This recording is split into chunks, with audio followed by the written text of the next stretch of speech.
বাংলাদেশের চিন্ময় প্রভু, আপনারা সবাই তার নাম জানেন। ইসকন যদি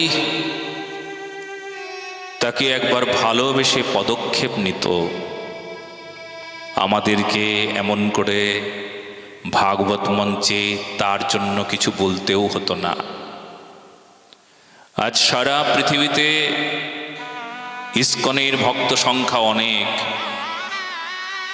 কোটি কোটি ভক্ত সংখ্যা। ইসকনের সব ভক্তরা যদি মহা আন্দোলনে নেমে যেত, তারাই সারা পৃথিবীকে কাঁপিয়ে দিতে পারত। কিন্তু আজ দুর্ভাগ্য, তারাও পথ থেকে সরে দাঁড়িয়েছে। সনাতন ধর্ম যা খুশি হোক, আমরা বেঁচে থাকি।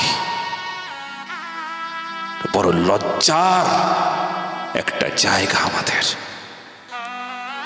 ওরে, ধর্মই যদি না থাকে, সনাতনই যদি না থাকে, তুমি তোমার প্রতিষ্ঠানটাকে কোথায় রাখবে বলো দেখিনি? হ্যাঁ, আজকে ভারতবর্ষে সারা পৃথিবীতে যত ইসকনের ভক্তরা আছে, সবাই যদি একসঙ্গে আন্দোলনে নামত, সারা পৃথিবী কেঁপে উঠত। কিন্তু সবাই ব্যস্ত, আমার যেন ক্ষতি না হয়, আমার যদি সাজা হয়, আমাকে যদি কেউ নিয়ে চলে যায়, আমি যদি সমস্যায় পড়ি, আমার মা কাঁদবে। আমি যদি এনার মতন সমস্যায় পড়ি, কি হবে?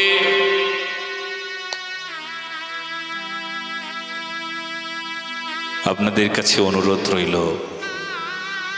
যারা সারা পৃথিবী থেকে ভাগবতী কথা শ্রবণ করছেন, এখন আপনাদের এক হবার সময়।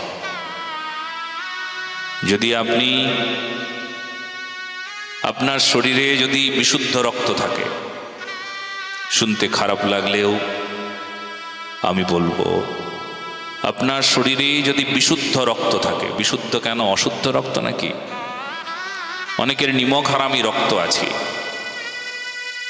সেই জন্য সত্য সনাতন ধর্মকে পরিত্যাগ করে দিতে তাদের সময় লাগে না। যদি রক্তটা বিশুদ্ধ হয়, তাহলে আমি আপনাদেরকে বলবো, প্রমাণ দেন আপনার রক্ত বিশুদ্ধ। আপনি সনাতনীর পাশে আছেন, ধর্মের পাশে আছেন, ধর্ম রক্ষার জন্য আছেন। দেখি হাত তুলুন, কয়জন আছেন দেখি ধর্ম রক্ষার জন্য, ধর্মের পাশে কয়জন আছেন দেখি? বুড়া বাবা নাই? ভালো করে হাত তোলো।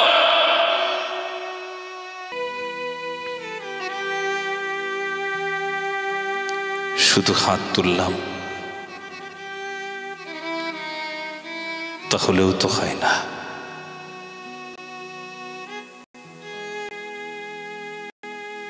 প্রমাণ তো তখন হয়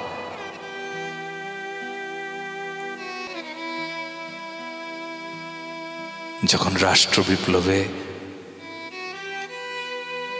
যে কষ্ট পাচ্ছে তার পাশে এসে দাঁড়ায়।